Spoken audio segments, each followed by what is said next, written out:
Here is a picture, brothers and sisters, of old Sir Crocodile? What the hell is his name? He's one of the Shichibukai, Shichibuchuchu, Chapchapatitela, Anyway, you get the idea. Follow me, will you? Jesus Christ.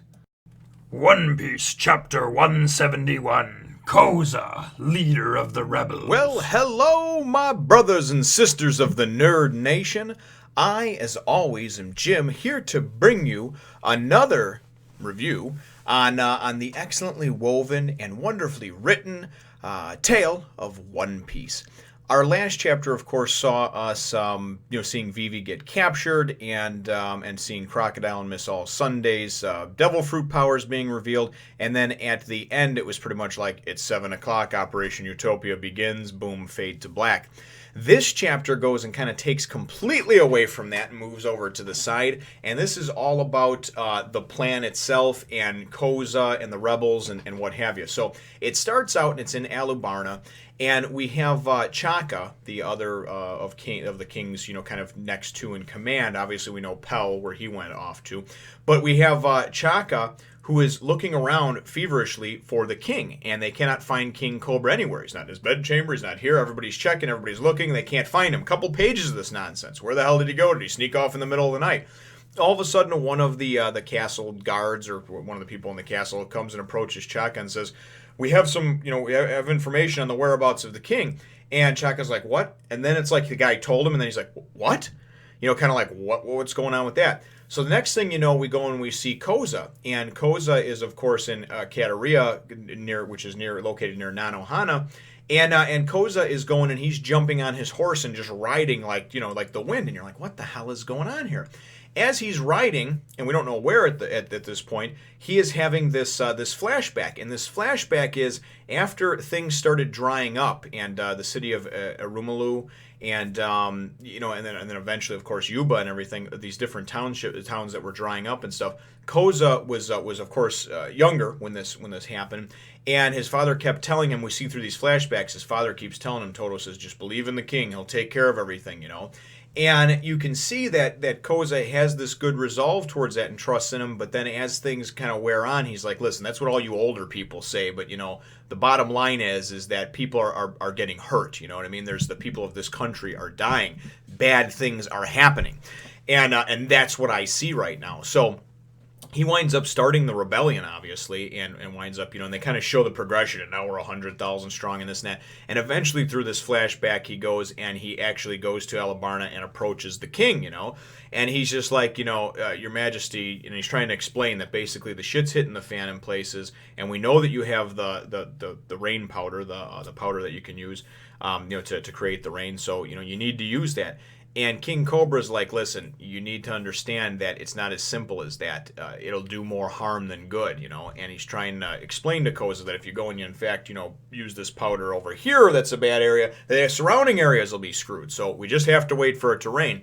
And that's kind of Toto's thing. He's like, as he sees the rebellion growing, he's like, it's no big deal. He's like, everything will be fine once the rains come.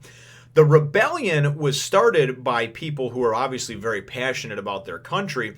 And really, it's a rebellion that, even though rebellion is sometimes bad, really in this case it's good because these are people that are true patriots that believe in the country.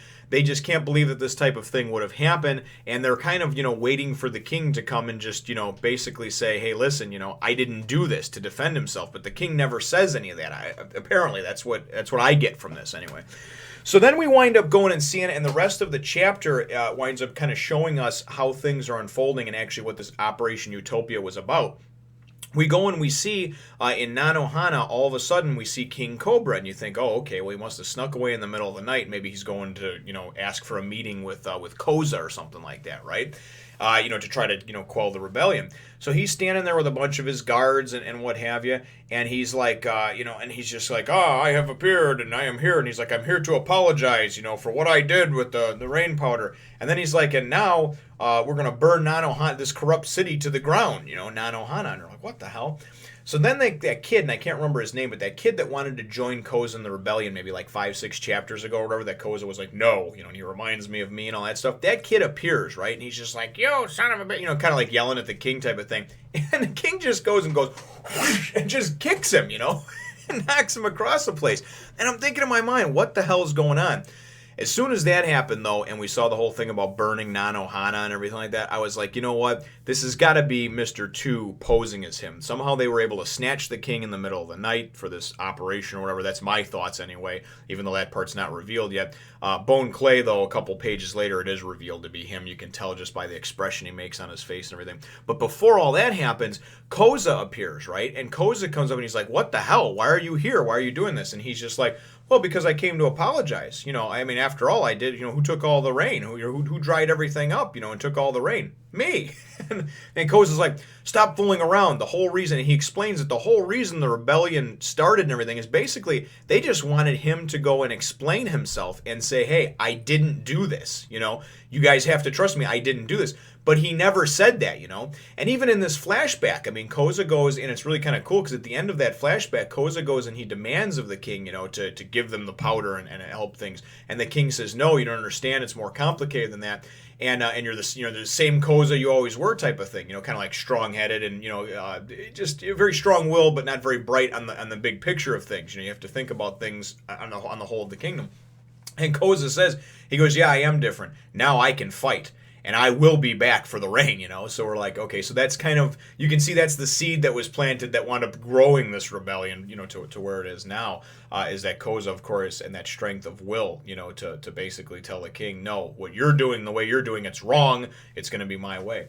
So we wind up getting, and then, of course, that, like I said, I backtracked a little bit because that was part of the flashback, but Koza, of course, is here, and he's confronting the king, and as he's going to get closer to him, a couple of the king's guards go and, kind of cross their swords or their guns in front of him to keep him back, and I mean, he is mad pissed at the king, and he's just like, and he's yelling, and just barking at him, and that's all everybody wants is just for you to apologize, or not apologize, but, he's like, stop playing around, that's not what people want. Everybody just wants you, to deny doing that, right? To deny that with the powder that he was all set up for, a couple years back, 3 years back. So then they wind up going, and then they go and the one of the king's guards or whatever shoots Koza, so he's he's on the ground, he's bleeding, and I mean he's still going and saying that's the only reason the rebellion started to begin with, so just because we wanted to, like, hey, we wanted to show you that, hey, the people are passionate about this country, we're strong, and you need to listen to us, and we also need to tell us what's going on. And I guess King Cobra has remained pretty quiet on the whole subject and basically just kind of been like, hey, you know what? There's nothing we can do. The rain will be here when it's here,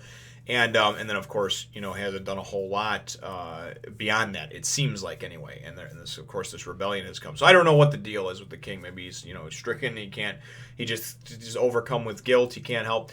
So anyway, we find out, though, that he can't help the country, the actual king. So then we go and we find out, though, in the next panel, or the next couple of panels, that it in fact was Mr. 2, Bone Clay. And as he kind of goes and reveals himself, one through this face that he makes, where he kind of opens up the one eye and he smiles with his teeth. And then we wind up seeing him a couple panels later where he's talking about how it's real hard doing this and blah, blah, blah. So we see all that happen, and then really at the end of the chapter, it's kind of cool. It's kind of this crescendo because he's going and telling everybody to burn the city type of deal, his guards or what have you. And he's doing this all so that people can go and see the king, the king coming out and putting on this brave face, but saying, hey, I screwed up and I'm going to burn this city, to piss people off even more. And then all of a sudden, out of nowhere, this giant ship everybody's talking about starts heading towards the harbor. I mean, this thing is huge, right? And it is coming. I mean, it's like a Titanic-like freighter. If anybody's ever seen Jurassic Park 2, The Lost World, that giant freighter that they're bringing the T-Rex on that just winds up coming and crashing into the harbor by the San Diego Zoo, that's what this thing was like, man. Comes crashing in. And then we go and we see Mr.1 and we see Miss Doublefinger. And obviously they're the ones that caused that crash, brought that ship there. However they've done it, I don't really know at this point. I just know that the ship went and crashed into the harbor and is kind of just, just huge ship just coming down, destroying things. People, complete chaos raining down. And we can see that this is, they're like, oh, it was almost too easy, And, this whole Project Utopia or Operation Utopia, you can see that this is at least part of that project. So I can only assume that the king had been captured at some point because his whereabouts in Alabarna are not known. Koza has been shot. He's laying there dying on the ground. And then, of course, it looks as if the king and his men have set fire to the town and started to burn Nanohana. So definitely kind of a cool turn of events, even though it took away from the action. So my chapter question for everyone here is, because I couldn't really tell, I went back and I looked at the scenes, the ship Was it Mr.1 and Miss Doublefinger that were in fact just piloting the ship, and then at the end when it was kind of falling down and everything, and they're standing in front of it, was it in fact them that were on the ship that just crashed into, and they're just so cool and powerful that a crash doesn't hurt them? They just jump off the ship and they're like, hey, we're cool. Operation Utopia is in effect. That's really my chapter question is how did the ship crash into there? Did they do it? Did somebody else do it? Is it revealed? Is it not important? Leave your answer to that question in the comments down below. Feel free to hit the thumbs up. Give them the double thumbs up today. And the like button if you think I deserve it. And subscribe if you haven't done so already. We'll look forward to catching you in the next one, Nation. As always, big thanks go out to you, brothers and sisters. And here is a picture of old Velveeta. I mean, Alvita. She got that big originally by eating Velveeta. That's the whole ticket with that one there. Okay, I got it.